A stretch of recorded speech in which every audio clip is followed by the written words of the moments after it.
Саламатсыңарбы, урматтуу кичинекей бөбөктөр. Мен силерге бүгүн Чокчулай Баатыр аттуу кыргыз эл жомогун айтып берейин. Микрофондо Абдурахман Абдибалиев. Бар экен, жок экен, ач экен, ток экен. Илгери өткөн бир замандарда бир абышка кемпирдин жалгыз уyu, 5 улактуу эчкиси, короочу ити, анан бир мышыгы бар экен. Кемпир мышыгына сүт куюп берди эле, короочу дөбөт оозунуп барып ичип коймок болду. Мышыктын буга ачуусу келип, дөбөттүн эки көзүн апчып алды. Көзүнүн жарасы ырбап кетип, үрбөй да жүрүп, дөбөт акыры өлүп тынды. Иттен ажырадык, эми уй менен эчкини ким кайтарат? Деп итинин өлгөнүнө капаланды чал. Итти өлтүргөндү билген мышык, коро кайтарганды да кантип билбесин? Мышык өзү эле кайтарат. Деп кемпир аны уй менен эчкинин жанына байлап койду. Бир күнү кемпир менен чал төшөктө жатканда эшиктен иттин кыңшылаганы угулду. Абышка чыга калып караса, коңшусунун ити башын канжалатып качып бараткан экен. Мышык белин бүкчүйтүп, муруттарын сербейтип, тиштерин ырсайтып ыркырап турат. Байбиче, бул мышыгың анык баатыр көрүнөт. Коңшунун ити абдан чоң иттердин бири эле. Буга дай албай качып кетти. Анын башы канга боелуп калыптыр. Бул мышык карышкырга да айбат кылат окшойт, деди чал, кубанычка батып. Эмесе мындан ары мышык аты таптакыр өтсүн. Монун эмки аты Чокчулай Баатыр болсун, деди кемпир. Ошентип Чокчулай Баатыр уй менен эчкини кайтарып жүрдү. Кыш өтүп, жаз келди. Эл жайлоого көчө баштады. Чал менен кемпир да алачыгын уюна артып, эчкилерин жетелеп, Чокчулай Баатырды чарчап калбасын үчүн баштыкка башын чыгара бууп, жүктүн үстүнө байлап коюшту. Калың токойду аралап бараткан кезде баштыктын боосу үзүлүп, Чокчулай Баатыр жерге түшүп калды. Кемпир чал аны байкабай кете беришти. Чокчулай канчалык миолосу да алар угушкан жок. Анан зорго дегенде баштыктан бошонуп чыгып, эки жагын каранып турду. Аңгыча кийиктен келе жаткан мергенчинин тайганы Чокчулойду качырып калды. Чокчулай коркуп, карагайдын башына чыга качты. Ошол корккон бойдон күн батканга чейин карагайдын башында отурду. Кемпир чалдан адашканын билип, акыры карагайдан түшүп, бет алган жагына кете берди. Бир окумда алдынан түлкү чыкты. Чокчулай чоочуп, адатынча тиштерин ырсайтып, муруттарын сербейтип, койругун чамгарактатып, сүр көрсөтө катуу ышылдады. Түлкү Чокчулойдун сүрүнөн коркуп кетти. Ал анан эмнеси болсо да сурайын деген амалды ойлоп, эки колун бооруна алып, өзү абдан сылык немече мунун алдына улам жүгүнүп: "Саламатсызбы, курдаш? Бөлөк жерде көрүнөсүз. Аты жөнүңүз ким? Таанышып алалы", деди. Чокчулай дагы кыш-кыш этип, арстандай айбаттуу турду. "Мени ушул убакка чейин тааныбайсыңбы? Чокчулай Баатыр деген мен боламын", деди. Таң кала түшкөн түлкү: "Бул кайдагы Чокчулай Баатыр?" деп ойлоп, бир аз сынап көрмөкчү болуп: "Эмесе кайда баратасыз? Мында сизден бөлөк да баатырлар көп. Мисалы, Жоке Баатыр, Бөкө Баатыр, Апсак Баатыр. Аларга эч кимдин алышып алы, күрөшүп күчү жетпейт. Андан белкин айтсак, Узун Кулак Баатыр, Борсолдой Баатыр дегендер бар. Сиз аларды тааныйсызбы?" Чокчулай Баатыр катуу күрүлдөп: "Мен эч кимди тааныбаймын жана алардын эч биринен коркпаймын", деп сөздү кесе сүйлөдү. Түлкү Чокчулойдун жообун уккандан кийин: "Бул да бир эр экен. Муну менен таанышып алайын", деп ойлоп, ого бетер жойпуланып: "Баатырым, эгер сиз эп көрсөңүз, алыстан келе жатыпсыз, түн да кирип кетти. Биздикине конок болуп өтүңүз", деди. Чокчулай макул болду. Түлкү муну үйүнө ээрчитип келип, төргө отургузуп: "Бир аз отура туруңуз", деп өзү эшикке чыгып кетти. Көз ачып жумгуча Кашкулак менен Коёнго жетти. Аларды аябай шаштырып: "Тургула, болгула, Чокчулай Баатыр келди. Даамдуу тамак аш таап бара койгула. Кокус каарына калсак, баарыбызды оңдурчу неме көрүнбөйт", деп түлкү Кашкулак менен Коёнду дүрбөлөңгө салып, өзі қайра үйіне қайтты. Алар ар түрді солын тамақты баты эле түлкүгө жеткиришти.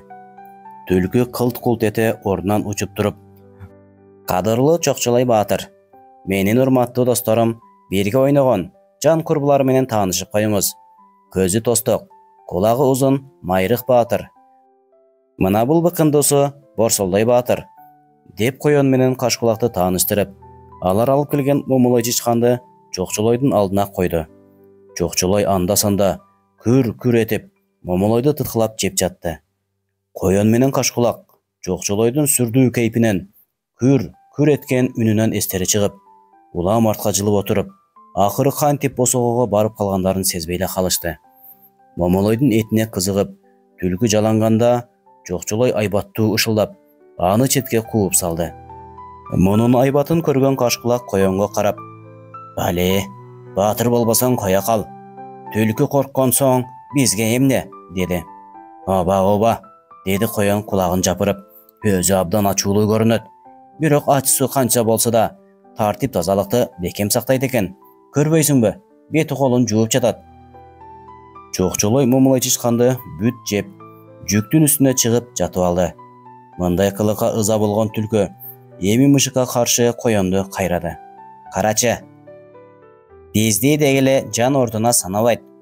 Улук деген сылык болбойбу? Сенин эмнең кетти? Буга бир сыр көрсөтчү, коке." "Туура", деди Кашкулак түлкүнүн сөзүн кубаттап. "Экөөбүз алып келген тамактан ооз тийгизген да жок. Чоңдугу сенде эле экен. Жакшылап бир серпип өтчү. Айтса айтпаса чын эмеспи?" деп коен Чокчулойдун жанына барып, башы менен эки жолу түрттү эле, ал ойгонбой койду. Коендун ачуусу келди да, мышыкты төбөгө шак эттире бир тепти. Чокчулой ыргып туруп, апчып алганда коенун мурду жырылып калды. Ошондо Кашкулактын да бүйүрү кызып: "Сен кандай уятсыз баатырсың?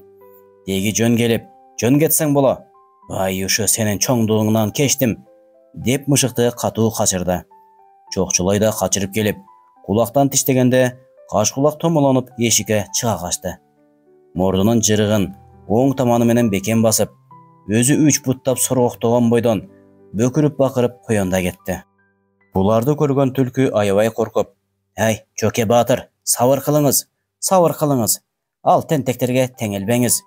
Бир жолку ачууңузду мага бериңиз. Алардын жазасын өзүм беремин. Сиз бир аз тынчалып жата туруңуз. Мен сизге оокат даярдайын", деп сыртка жөнөдү. Түлкү ошол жөнөгөн бойдон түз эле Бөрү баатырга барды. Чокчулой баатырдын жөнүн ага жомок кылып айтты. Бөрү баатыр эч ишенбей: "Мен анын атасын таанытамын", деп жулунду. "Айланайын бөкө, жулунбай кое турчу, мен сага айтып берейин".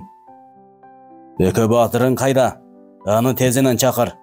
Бул дүйнөдө бөрүнүн кылбаганы жок. Өзү өмүр бою ууру, жакында эле бир тай жеген, өткөн жылы торбокту жеп, бир козунун куйругун жула качкан. Кыскасы, жегендерине эсеп жетпейт. Эми мен күтүп отура албаймын. Тез келсин.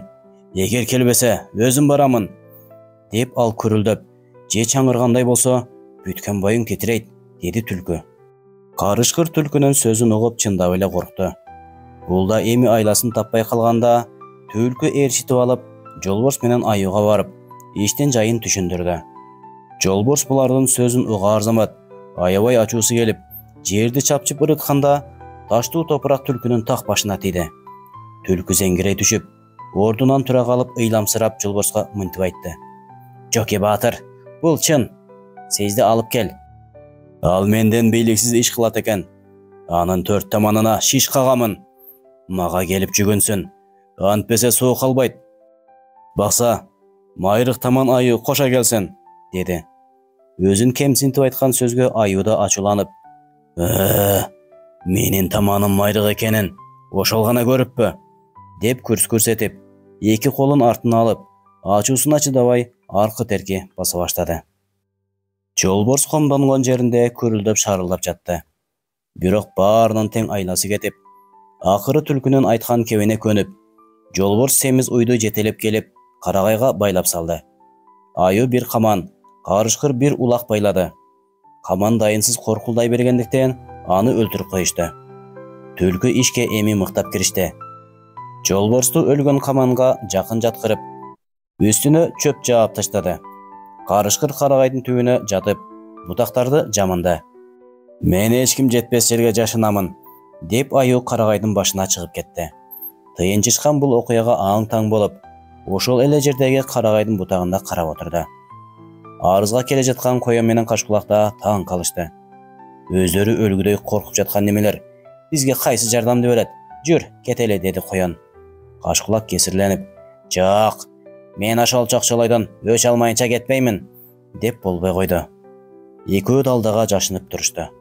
Бир аздан кийин түлкү чокчолой баатырды ээрчитип келип, мына баатыр, ушунун баары сиз үчүн. А дегенде мына бул камандан баштаңыз, майлуу эмеспи? Деп каманды көрсөттү. Чокчолой баатыр байланган уйду көрө коюп, эй, токточу түлкү, мына бул уйду ким алып келди? Деди ачуулана сурап. Билбейм, баатыр, иши кылып булардын баары сизге келди, ошондуктан сиздики.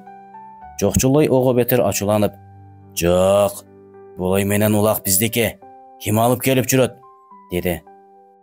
Жолборс менен карышкырдан коркуп, түлкү эч сөз айта албай турганда, уй аянычтуу мөөрөп, мени жолборс алып келди, деп ыйлап жиберди. Мени карышкыр көтөрө качты, деп ары жактан улак маарады. Кайда жүрүшөт? Мен азыр аларды менен чындап бир көрүшөйүн, деп чокчолой адатынча койругун чагарактатып, көрүлдөп, айбаттуу түрдө ары бери басып турду. Чокчолойдун сүрүнөн жолборс, аю, карышкыр чыны менен коркуп, былк этпей жата беришти. Коендун эси чыгып, үйүн көздөй безип жөнөдү. Жолборстун кулагына чөп кирип кетип, кычышканына чыдабай, башын кыймылдатып койду. Чөп кыбыр эткенде, аны чычкан экен деп ойлоп, белин бүкчүйтө аңдып калды. Коркок эле жан окшойт. Жанагы айткандары курулай опуза экен. Эгер тура калсам, жүрөгү түшүп өлөр, дегенди ойлоп, бирок дагы бир сынап көргүсү келип, жолборс башын экинчи ирет кыймылдатып көргөндө, чокчолой лып секирип барып, аны басып жыгылды. Чокчолойдун курч тырмактары жолборстун жонуна кирип кетти. Жолборс бакырган бойдон качып жөнөдү. Мышык эси чыгып, карышкырды аттап, карагайга жармашты. Карагайда жашынып отурган аю, бул мага келатат, деп коркконунан жерге кулап кетип өлдү. Карагайдын башында тамашага батып отурган тыйынчычкан доорчакты жулуп алып, чокчолойду так чокуга урду. Чокчолой катуу чочуп, жерге секиргенде, кезегеми мага келди, деп карышкыр ордунан тура качты. Түлкү менен кашкулакта кап качан жоголгон. Чокчолой уйу менен улагын бошотуп алып, абышка кемпирди издеп жүрүп, араң тапты. Алар чокчолой баатырга чоң рахмат айтып, аябай ыраазы болушкан экен. Урматтуу кичинекей бөбөктөр, ушуну менен кезектеги жомогубуз соңуна келип жетти. Окторуну даярдаган Абдурахман Абдыбалиев. Саламатта калгыла.